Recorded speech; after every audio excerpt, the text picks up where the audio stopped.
afternoon, good evening, good morning to all we viewers and listeners wherever on the world. And I welcome one more time to the Unifier Hour. Una the reach we on dunifier.com. That na letter D, unifier.com. Una they also reach we on www.richardkonteh.com, Konteh with a K, www.richardkonteh.com. And una can catch we on any of we social media platform them, Facebook, Instagram, YouTube, LinkedIn, Twitter. We also there on TikTok and on WhatsApp. Welcome once more to the program where una they get an opportunity for listening to Dr. Richard Konteh, the Unifier APC flagbearer contestant, where go come for make una understand the plan them and the way we want for better we country. So without further ado, we get Dr. Konteh at the studio. Welcome, sir. Yeah, thank you very much, Valda. It's a pleasure being online with you. I look forward to a very fruitful discussion this evening. Okay, so as usual, I head jump right into the questions, and me first question where I want for ask. Well, not really a question, but I just want to give you an opportunity for address one thing in particular. I think say we go be remiss if we no address them. We not the results of the recent census. Waiting you want for let the APC grassroots know about these results and waiting they can do for address or find some cause of redress for any perceived injustices or any feelings of unfairness. Yeah, thank you very much, Valda. And indeed, this whole issue about this midterm census, that's something where the All People's Congress Party, they raise some various, very serious concerns about from the beginning. If una been they follow from the early part of 2021, we be done they tell people from 2020, then they tell people that say statistics Sierra Leone, then they try for rush this census because they likely get very ulterior motives. We're very dubious. We been raised concerns say they may not be prepared for the census. We raise concerns say they not follow the constitutional provisions, and we raise concerns say the way that they go about it, the outcome of the process will be questionable. And we as APC we feel very vindicated because indeed waiting that we greatest fears about the likely outcome now don't happen. Make I just step back and tell you now waiting don't happen. President Julius Madabio, as of right, he proclaimed or say we forget a new midterm census for the first time in the history of Sierra Leone. He made a proclamation there because statistics Sierra Leone tell them say they need for do a midterm census because they're not able for get the unique codes for 60% or 59% of the type 3 enumeration areas of this country. And that because of that, they say they're not going able for use the data for any good national development planning. So because of that, they say we need for go do a new census. But really, waiting they come out now is that be just a facade. Where they use smoke screen, where they use for confuse people there. I can start first for explain with now this type 3 settlement, enumeration area. We get three types of enumeration areas. We get type 1, type 2, and type 3. Type 1 enumeration area, now where one locality, one town, get between 80 and 120 households, and therefore this one great town, now one enumeration area. Type 2, now they're big town there, where get thousands or hundreds of households. So therefore, they will divide that house there into small enumeration areas, and those they call them the type 2 types of enumeration areas. The type 3, and there's small village there. We get 4 5 hosts, we get 2 3 hosts. There's small villages then they're not going able to get up to 80 to 120 households inside any of those villages. So then get for cluster them into one enumeration area for make they able to get between 80 and 120 households. In fact, sometimes even if the distance is then far, they can even get less than 80 households in those types of enumeration areas, type 3. The census of 2015 not get any problem of coding with the type 1 and the type 2 enumeration areas. And Nadande now they constitute the absolute majority of the population of the country. Now only there's small 2 hosts, 3 hosts village them we scattered about, we not able to produce an enumeration area where they get for cluster.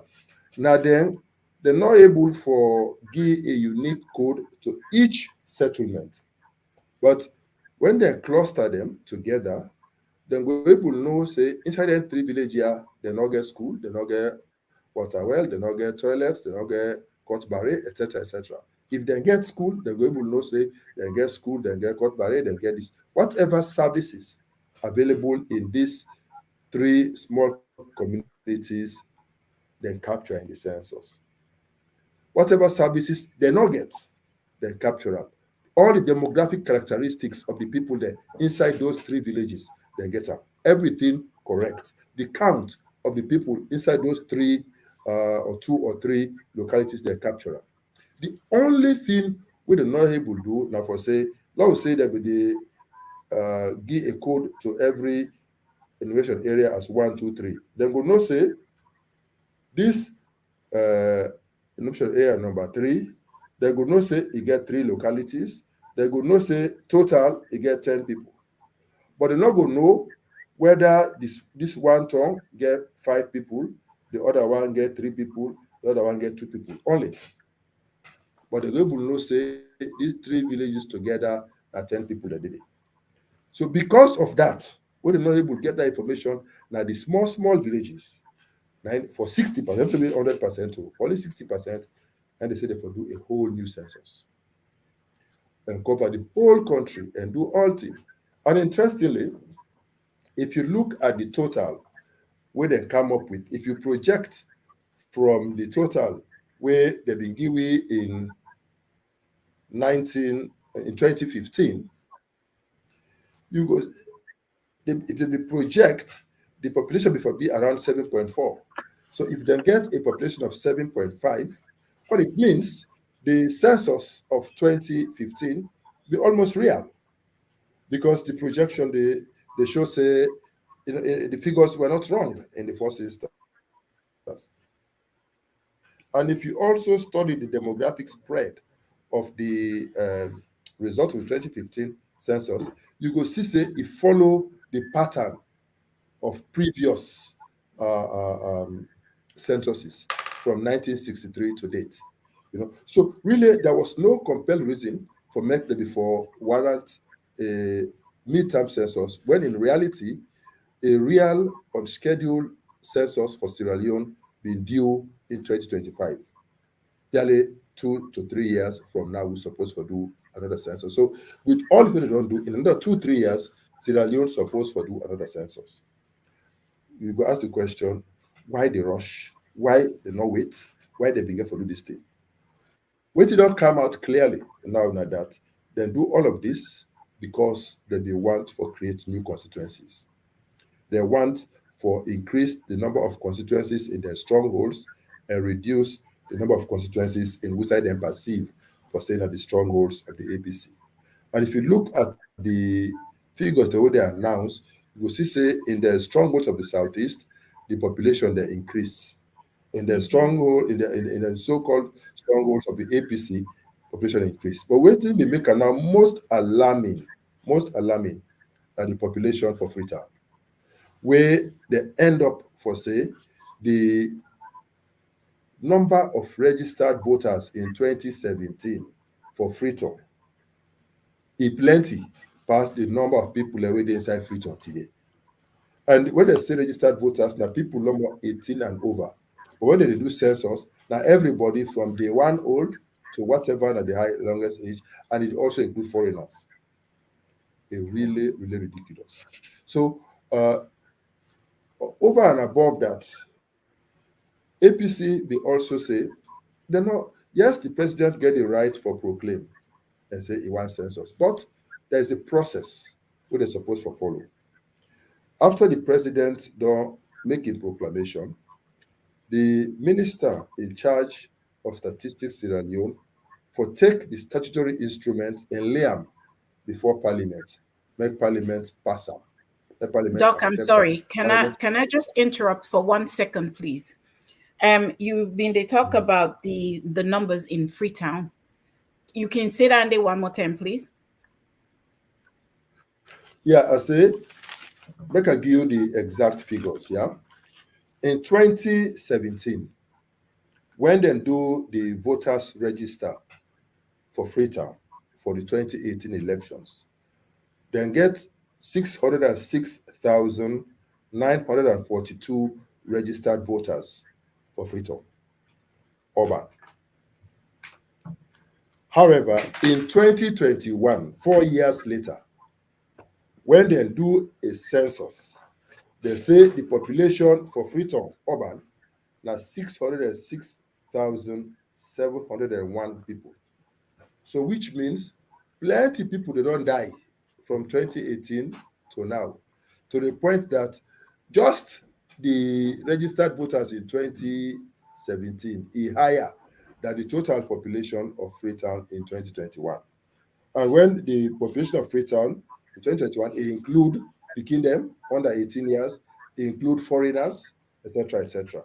So that is simply not realistic. It For sure. defy every logic. But at that they do, and at that they say.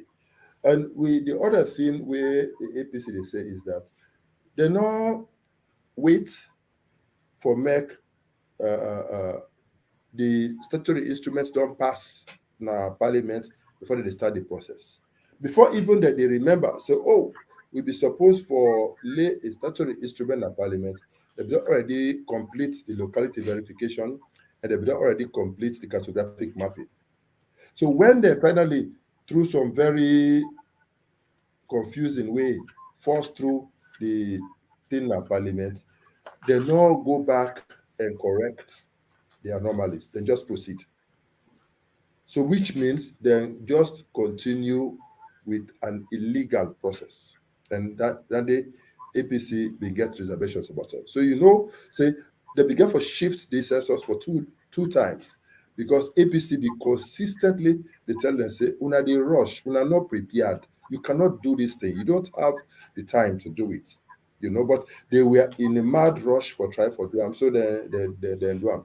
So APC gets this very serious reservations. But interestingly, these concerns where APC be they raise, not only APC they get those concerns, because on the 7th of December last year, 3 days before the census, the World Bank write to Statistics Sierra Leone and tell them say, hey, nipadi them.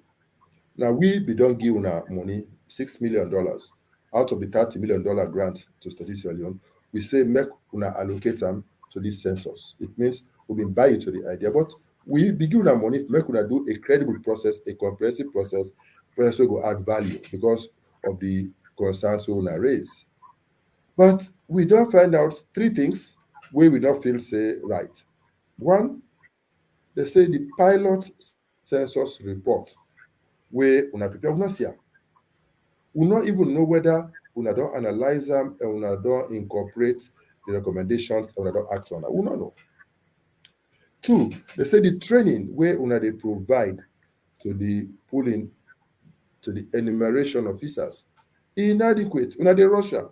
And they introduce a new digital technology using a new app. This is computer aided personal interviews, CAPI. They make so much noise about her. This thing in a context Sierra Leone where we computer literate, illiteracy not to one of the best, you need time for really train the people there, make them fully understand how to use this new technology. But interestingly, up to the day of the census night, they were still distributing tablets. So there was not enough time for even test the people there in the field in the use of the tablets and for be sure they sabi for use.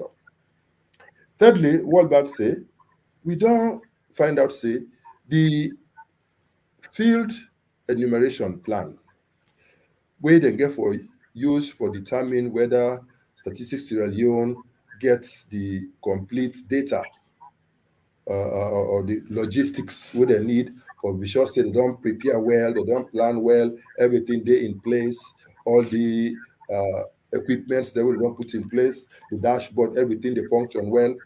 That plan will help for make them be sure say all of these things are in place. Then they're not satisfied with them. So they say because of this, we before we say we postpone this year until we address that year. They say, but if we not agree for address that year, they will pull out. So they withdraw the money and they withdraw the technical support to this particular census process. We make the entire process we're supposed to get international acceptability in our happen. So that'll be a very serious problem. And even civil society, that we also agitate the similar views where APC being they talk about repeatedly on social media, on radio, on television in country for draw attention to partners, to Serenans for say, hey, these people are rushing into it. But what it will become clear now is that the intention we then get simply are for do two things. They want for create new constituencies in their strongholds, for redistribute the constituencies. For example, they want for create new, they want for add three new constituencies like Kenema district. They want for add two new constituencies na Bo, na Kono. They want for add one more na Kailahun. They want for add two more na Bo. They want for reduce 9 constituencies from Freetown. So instead of 21, Freetown will get 12. They want for reduce one from Makeni, Bombali. They want for reduce one from Falaba. They want for reduce one from Karina, etc., etc. This are the grand plan where they get, and then they increase it, they strong, they reduce. And they say around this peninsula, say between 2018 and now, they don't create so many new settlements between Freetown and Waterloo, and most of these settlements are inhabited by their own people. So now, what will be before now one constituency 110, they divide it now into 5 constituencies. So they create 4 new constituencies in the Western Rural. So all of these things put together, they create serious concerns for the APC. On top of that, they also have to introduce what they call proportional representation. When they don't create new constituencies for themselves, they have to use this data now for say, okay, based upon this data, then let we allocate seats. And then when we vote, anybody will not get any party will not get 30% of the votes. Now that districts they know they get seats. Now only the one they get 30% for that they get seats. So that they use that day for just for ensure say then get a permanent majority in the parliament because they feel say then go always get majority, absolute majority in their strongholds, and then they go able to come now the APC strongholds, who side people are more liberal in terms of their political persuasions and political leanings, are able to capture the necessary 30% or so where they would need for make themselves able to get some of the seats. Then they will just the feel say will guarantee them more seats. And that is not how democracy works. Proportional representation, you only use them in a context where you're not able allocate the people by constituencies and things like that for election purposes, where maybe because of war, we run one twice in this country. The most recent being in 2002, because we've been of the war.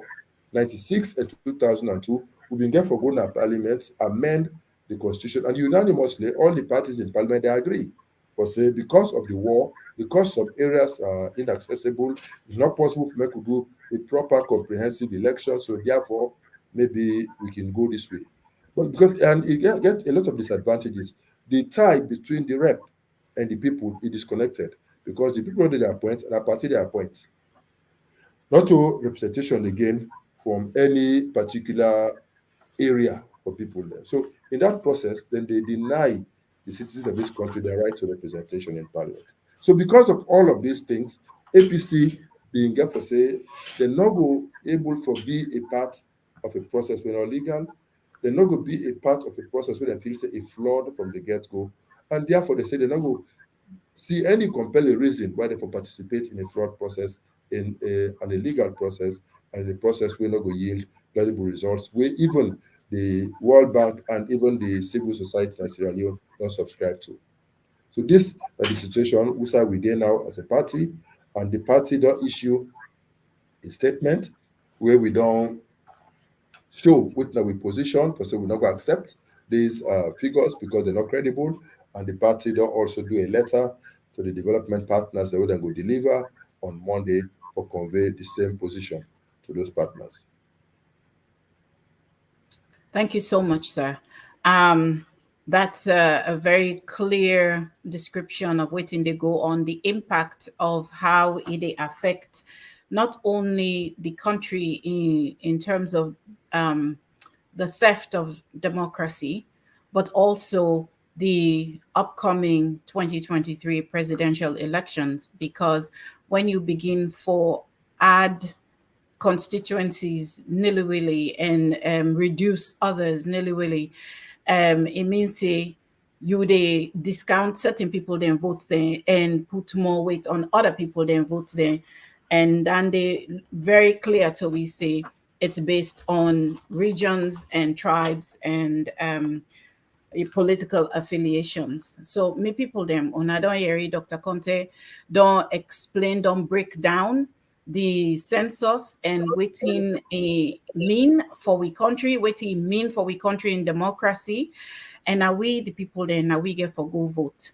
So when una get somebody like Dr. Konteh, where they able for make we understand exactly waiting they go on, and not know waiting again go make una decide for any other person. But anyway, let we go back to some other questions. I want for move away from this simply because I know say you do a number of interviews over this week around this, and I'll go invite people then for listening to the interview. Then they some of them posted now we social media platform then like I say una the reach we on www.richardkonteh.com, Konteh with a K.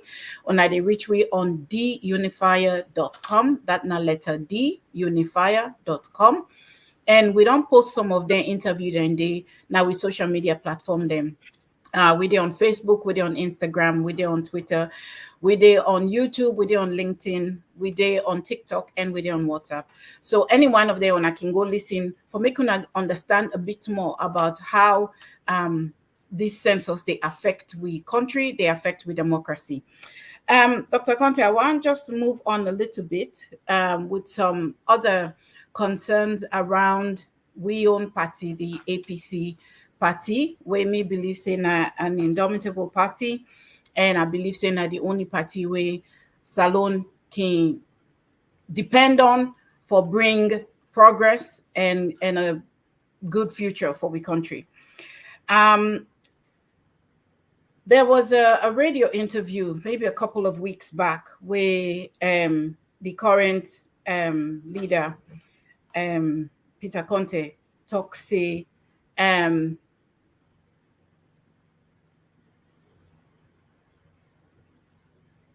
say something about a say okay, basically what he even they say now that anybody will get any kind court issues, any kind legal issues, not go be allowed for run for public office under the APC party. I been want for let you just elaborate a little bit for we listener them how that kind of statement they go affect we as a party where they vie for get back to power 2023. Yeah, I've been listening to that video where the chairman of the 21-man committee will make those pronouncements. But I think, say, maybe not being too familiar with the legal provisions of this country. We get a difference between a civil proceeding and a criminal proceeding. When the Constitution is very clear for say, if they find you guilty and they sentence you for any criminal proceeding wey border on fraud, then you go be disqualified from contesting for the presidency at Sierra Leone. That's the only reason. It has to be a criminal charge. You have to be convicted. You have to be sentenced. Then you'll be disqualified. They not say for any civil matter you will be disqualified. The COI na a civil matter. And so even if somebody is found guilty wey nobody no go wish for, you cannot be disqualified from running for president as a result of that. So I think say the chairman would need for go back to the archives and try for bring himself up to speed. But I can understand maybe we side the chairman they come out. We as a party no go want forget any issues with we candidates at the end of the day we maybe go jeopardize the chance of a party. But we for pray that we don't get any of we people there we maybe go get criminal proceedings there against them. We dey pray that all of those criminal proceedings where they exist will be dealt with expeditiously so that the party will move on and we'll go to convention, we elect, let the best man win, and let we all come together as a party for go to the elections and win and bring back victory to the APC and we help for redeem this country. Thank you so much, Dr. Konteh. I bring up that question there because I know saying as something where they on the mind of a lot of APC grassroots people then we really elect the party and want for see the party they go before. That statement they create some confusion. So thank you very much for the clarification. Famble Unadoyeri, only conviction for criminal proceedings now in the give room or cause for disqualification from running. So thank you so much for that clarification there. I want to turn the tables a little bit and just move away from some of this stuff and talk about things where they go on now the country. We all know, say, depending on whose party they in power, now in they affect the daily lives of the people them. When anyway, we know say a few years back, women they boku talk say, oh San Wam. Some man then say then they go take shade under Pamtik. But we don't realize say under the Pamtiko, under the Sano, the Pamtik in your wahala, it look one pass the sun. So just a reminder for people them as we the member for go into 2023 presidential elections, women they cry. But I think say this cry where they nagon right now under the Pamtik, there not be no saying na so Pamtik one. There not be no saying na so ground dry under Pamtik. So just for let we talk a little bit about this the state of people there in life now the country. There's a troubling trend na salon where we they see authorities then they regularly they abuse power. And the latest incident na a local it involved a local unit commander na Panlap police division on the outskirts of Makeni. This Aliu Musa, where then say stands accused of violence against a couple, one Mr. Bangura and a wife Kadiatu Kamara. And then this couple been can report case na the police station. I wonder if you've been hearing about this case, and if you're not hearing about this particular case, but just generally, um, how this issue of abuse of power of people in authority against we regular citizen them, how will they affect the way things then they go in the country right now? Yeah, Sorry, Valda. do you also as you they address this, if you can tell we how a government under Dr. Richard Konteh will work for change this kind situation? Valda, the unfortunate say we get multiple cases all over the country where people in the report will say members of the security forces then they abuse them powers.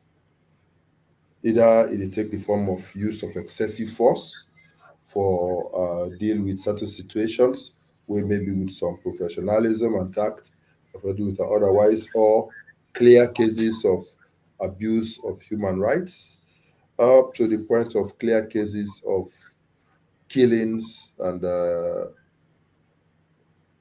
like wetin dey happen at Pademba Road, wetin happen at McKinney, wetin happen at Tombo. We have get cases Lonsar, Lumley, Tonkolimba, all over this country. Those things don't happen repeatedly.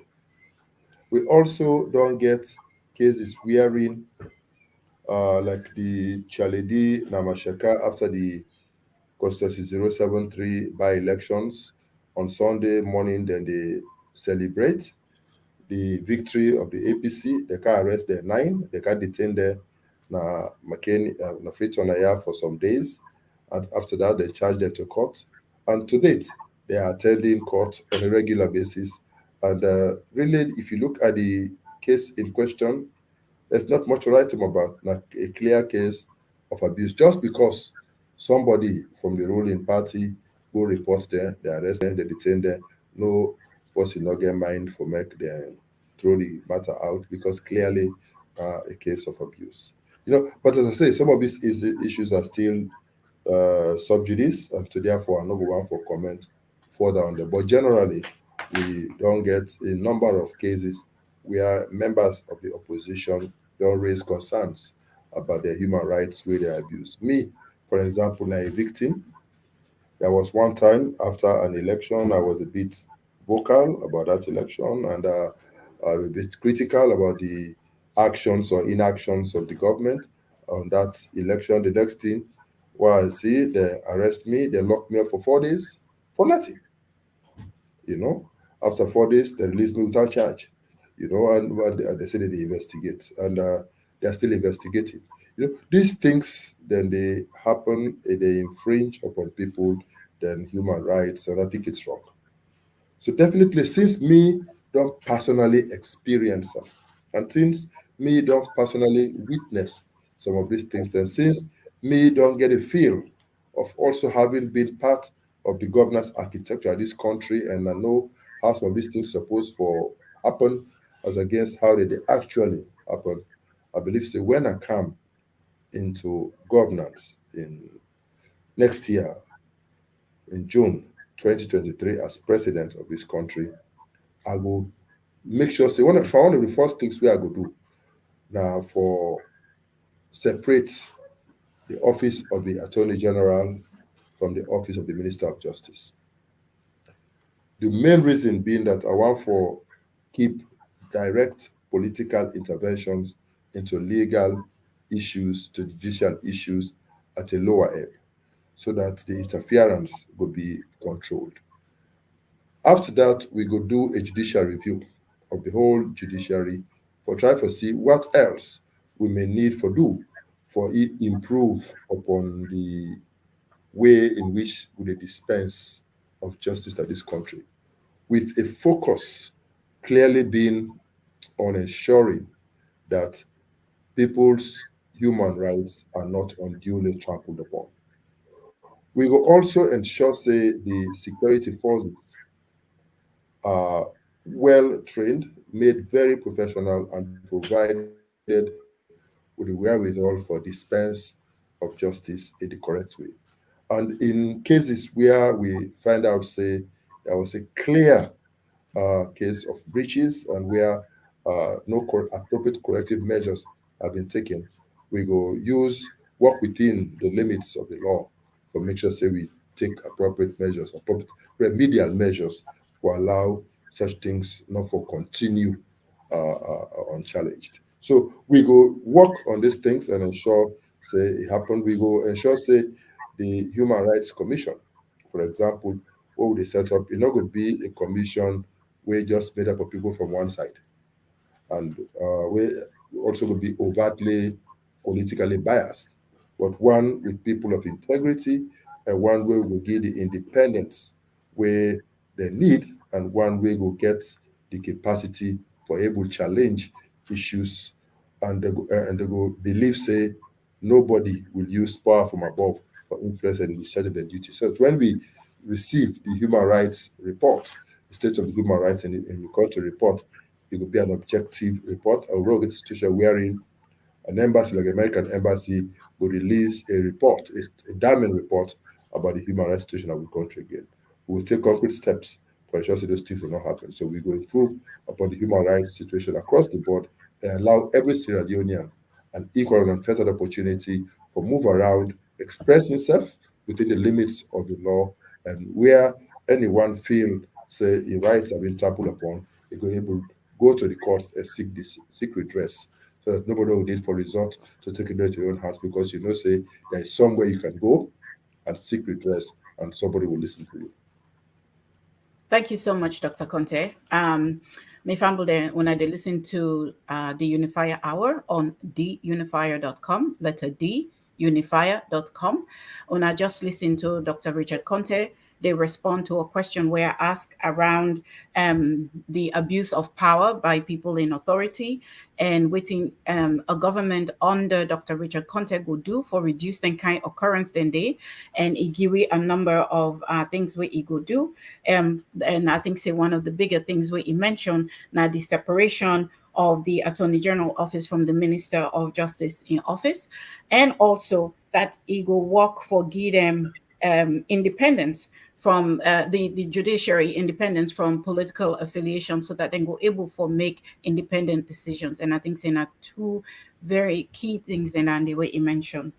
Dr. Konteh, still on the situation of how people then they live every day na salon, because essentially when we get a change of power, a change of government, now then the people then they look for how this new government they can help me better my life. So still on this how people then they live every day na salon.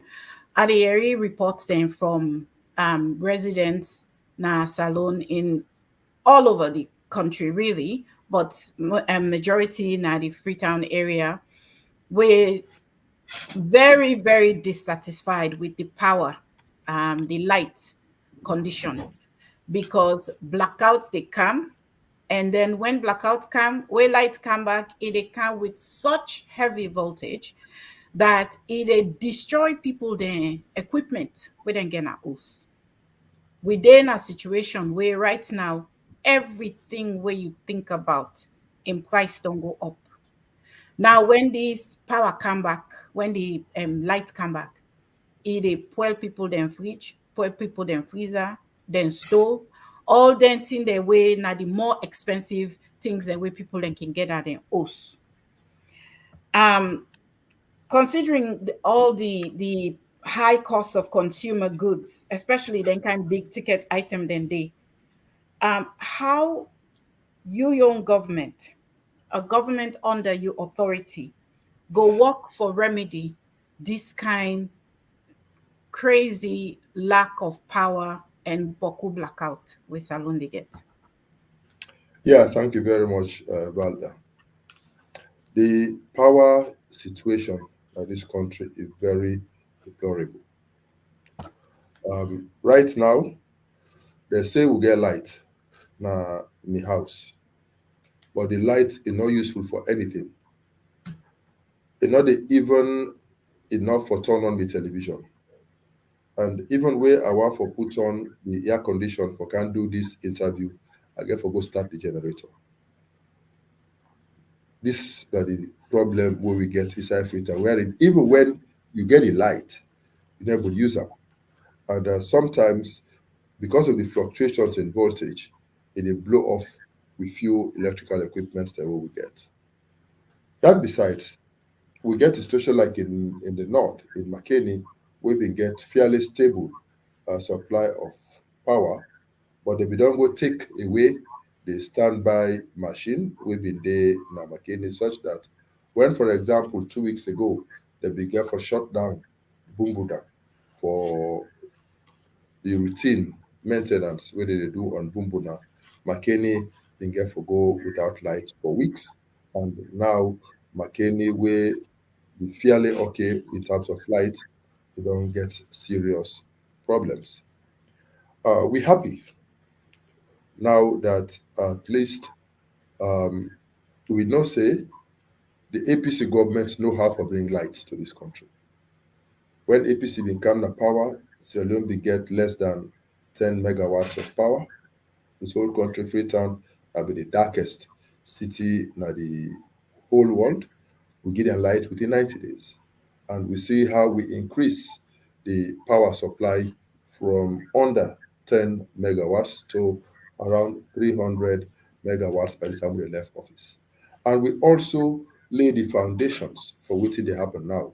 You know, we hook on Sierra Leone to the West Africa Power Pool, and we initiate the process for connect with transmission lines, improve upon the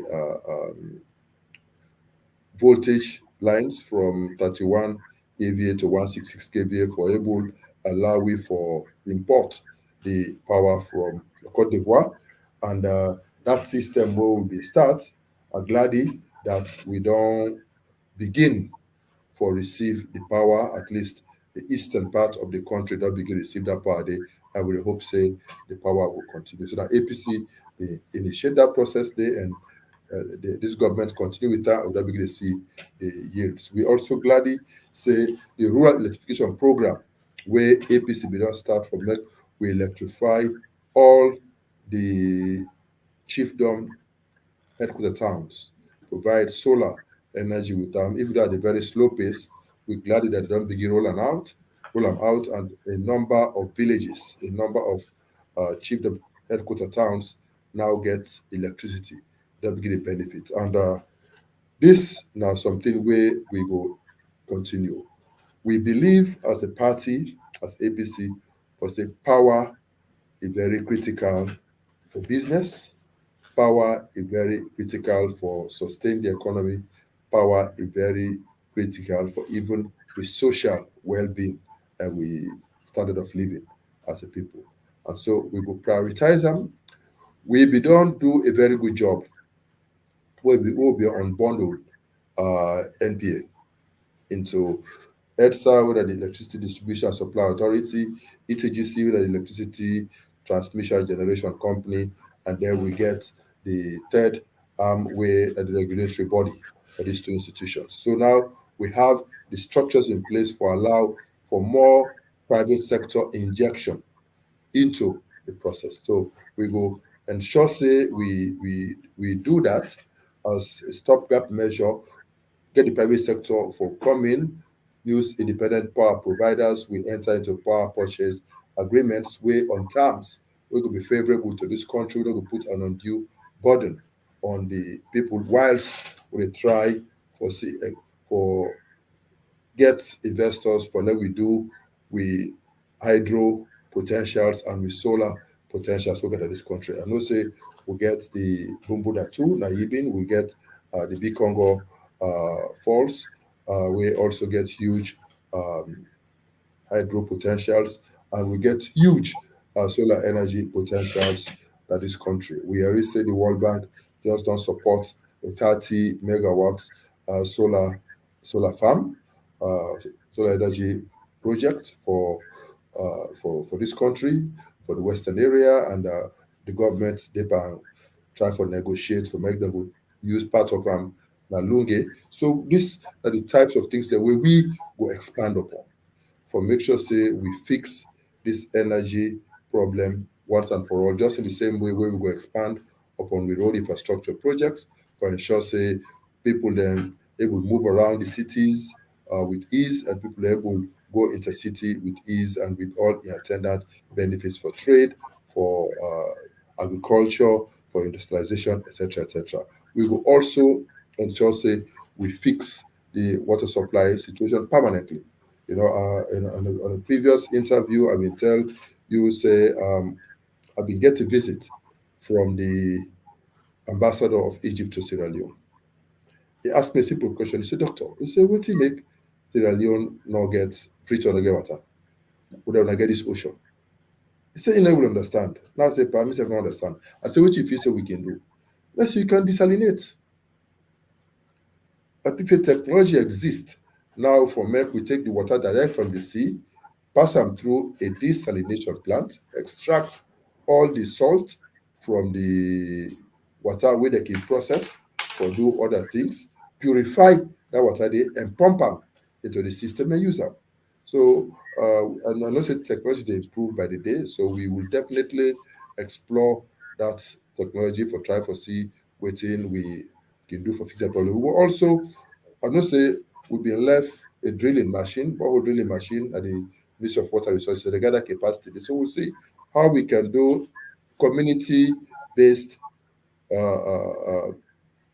water supply systems we go operate on gravity. We don't do them up country and they don't provide water supply to some communities. We go extend them to the western area and see how we can move on with those things. So we will do those things to fix the energy problem, fix the road infrastructure problem, and unless I don't expand beyond what we ask for only about energy, but talk about how we fix the roads, how we fix the water and traffic, make sure say we move on. I don't talk about how we go on a free town, but we will replicate such types of projects to make sure say people then get access to water all over the country. Thank you very much, Dr. Conte. I think essentially people then really need for CC a president with Dr. Richard Conte, a government with Dr. Richard Conte as president, go bring relief to their life, go make their life a lot better, where then go able for live like normal motor man, where then go open pump water go commodity, where safe for drink and safe for consume and safe for use, where then go able for flip a light switch and actually light cam where they're able for use, and where then go able for come out from one part of the country to another part of the country and then always the whole day they do that one day. So thank you so much for elaborating on those plans. I just want for ask you maybe just one question on just looking at the condition of the country right now. You don't give me a number of ways where a government run by you go address some of them everyday difficulty they are where we people then they get. But the reality is right now the ground dry, and when the ground dry, now this same dry ground now we current president Bill recently addressed the House of Parliament on the occasion of the fifth session of Parliament. Um, I quote something where he say, we have transitioned from the United Nations Peace Building Fund framework, and we are now transforming our nation into a just, peaceful, cohesive, and productive one. He It go on for talk say um in paragraph 8 it say the government in COVID-19 health preparedness and response plan, and then quick action economic response program bring stability to Salon economy, and it soften the blow of the pandemic effects. They try for talk say under in government, Salon economy do improve. We get about 10 minutes left in the program. I will pick this up again with next interview, but I just want for make you give we viewer them and listener them just a very quick picture on the state of the economy where this president been take over, and the state of the economy now with respect to how people then they live, because in they make claims say in government to improve the economy. Well, I don't think say that Sierra Leone they talk about. Possibly now some other country they talk about. Maybe the speech writers they've been get a bit wrong. Maybe they've been go look at the presidential address from another president from another country, then take him, then bring a cab for Sierra Leone. Make I just give you a few indicators. Uh, Never in the history of Sierra Leone we don't get the types of massive killings where they don't do where involve the security forces at all levels. It has never happened. Never in the history of this country this question become as polarized as it is now. Never. It has never happened. Never in the history of this country we don't become as tribally sensitive to a point that people can lose their jobs by virtue of their tribes and by virtue of their political persuasions or affiliations. That's never happened to the magnitude which it happened. So, if with all of, and never in the recent history of this country have we felt as insecure as we are now. So, if that is what the president mean for say they don't improve upon the peace and security situation na the country, then I go wonder wetin go happen for make we say the peace and security situation not improve. So that will be the answer I will give on that issue. On the issue of the economy, again, I just want to give a few indicators. The exchange rate, where they left power in 2018, was around 7,000 to the dollar. It is now 13,650, getting to 14,000 US to the dollar. The price of fuel was 6,500 to a liter of fuel. It is now 15,000, with all indications showing that it will rise very soon. The price of a bag of rice was under 200,000. It is now around 600,000.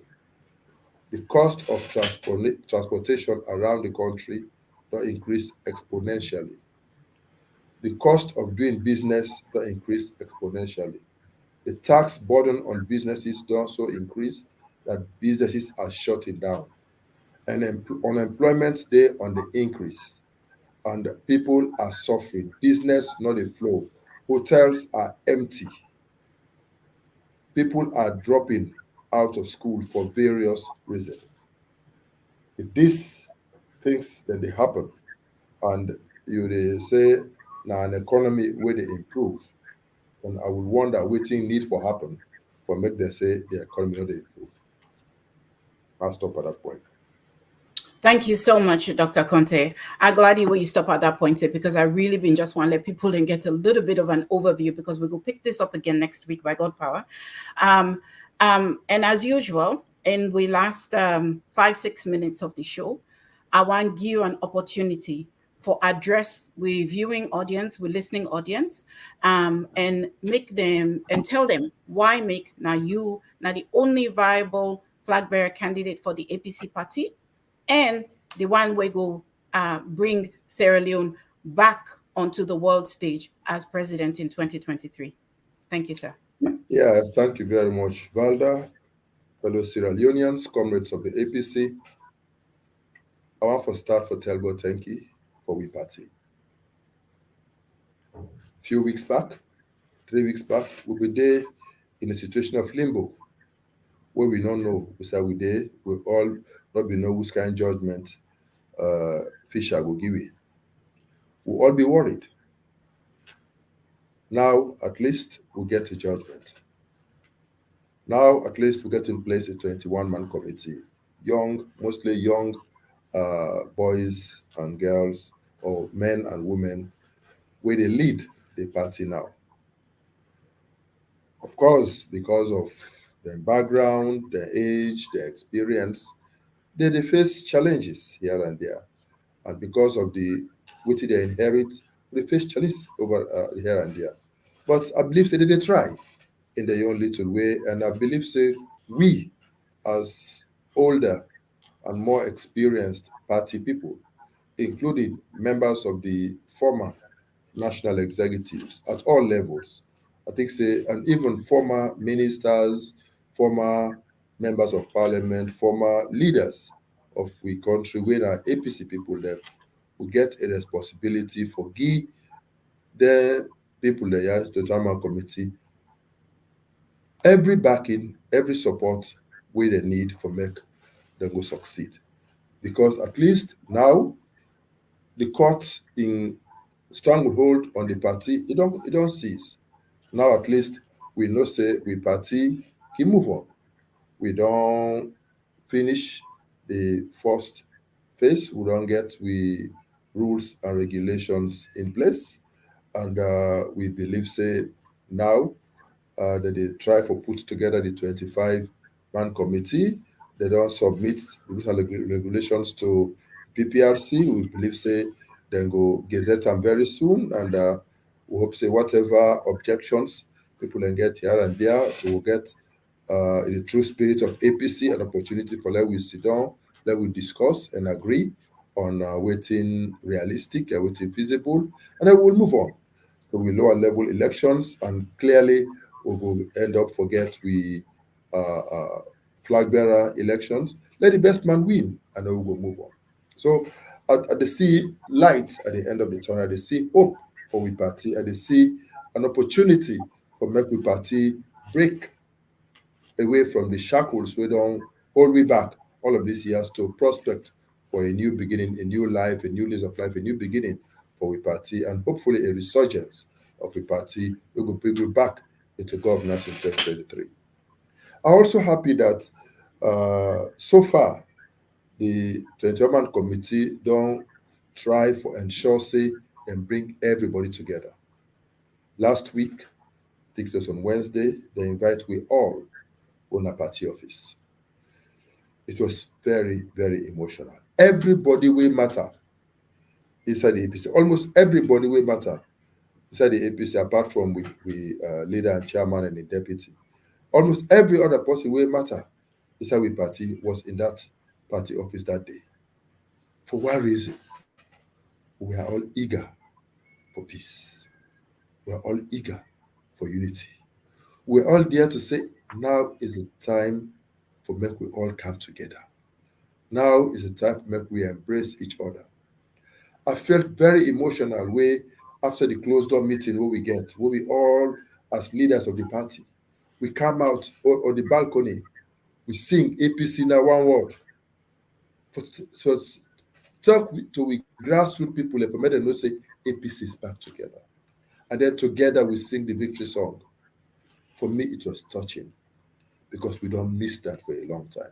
So I want for hope and pray that that spirit of coming together, that spirit of unity, that spirit of respect for each other, that spirit of seeing value in each other, that spirit of saying we need everybody, we need all of us to work together in one accord for a better APC and for victory for the APC and for redeem this country. It don't begin come back inside the party.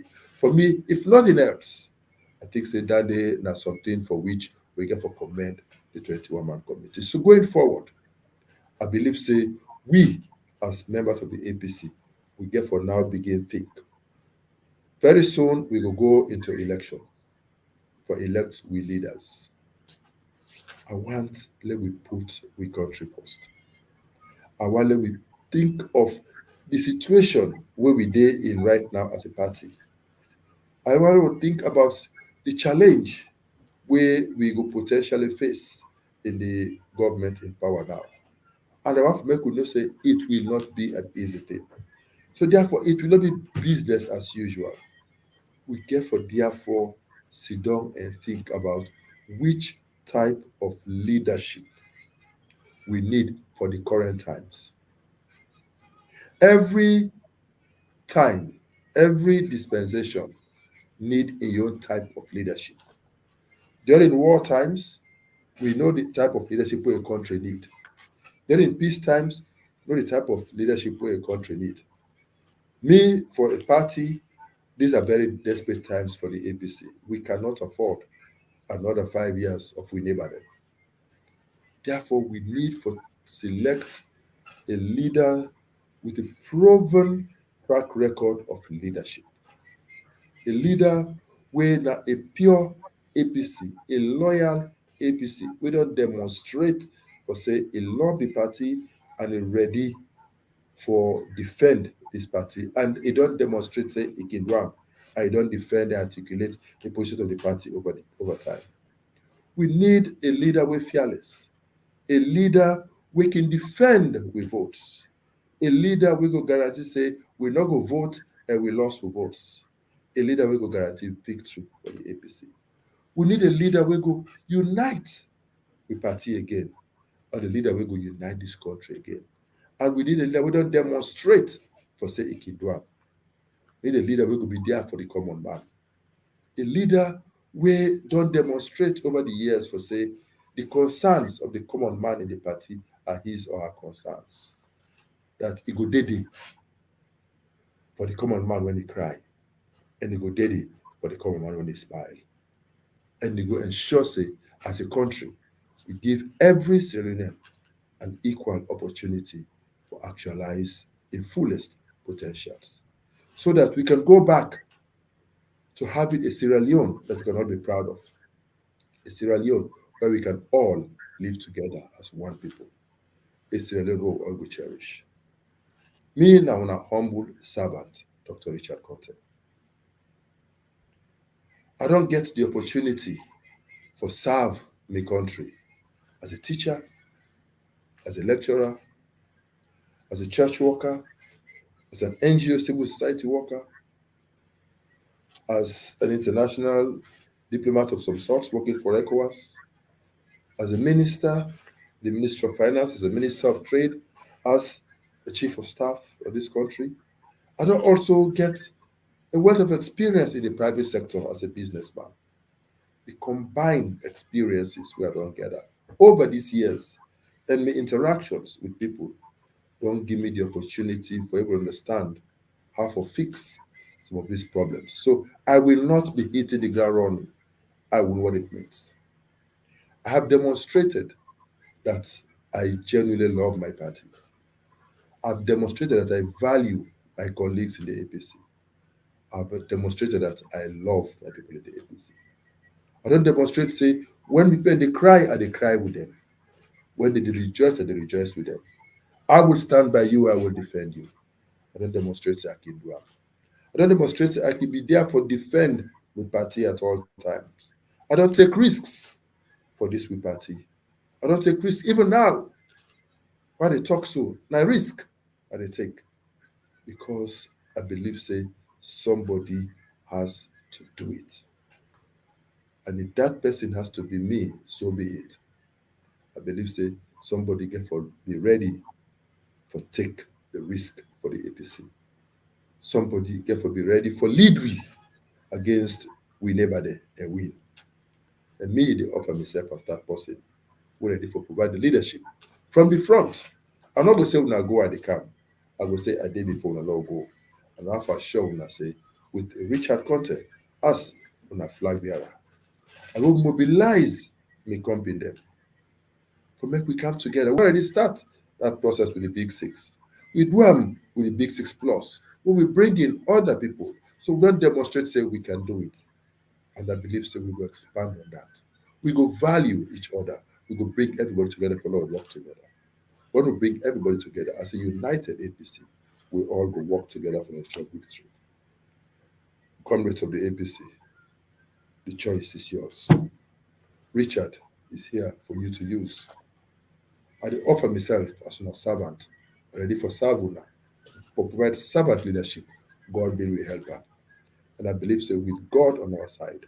And if we are united and fervent in our faith and belief in this country, we can succeed together. Together, we can make it. Together, we can make the APC party a more vibrant and robust party. Together, we can win the 2023 elections. Together, we can restore sanity to this country. Together, we can unite this country. We can build peace and lasting security in this country. Together, we can make Sierra Leone, our beloved Sierra Leone, the pride of Africa, the pride of the world. May God help you all. Thank you so much, Dr. Konteh. Nothing more to add, listeners. Una, thank you for spending the last hour with we. Viewers, una, thank you for spending the last hour with we. I invite you now for share the link very soon. Una go able for see the recorded version. And now we social media platform there. Like I say, we're there on Facebook, we're there on Instagram, we're there on YouTube, we're there on LinkedIn, we're there on Twitter, we're there on TikTok as well as WhatsApp. So when I go able for see the recorded version, I'd invite you now for share them, because if I let everybody in our salon know, say there is somebody we go bring peace and joy and alafia to we the ordinary people there in our salon. Thank you so much. When I just don't listen to the Unifier Hour. Thank you.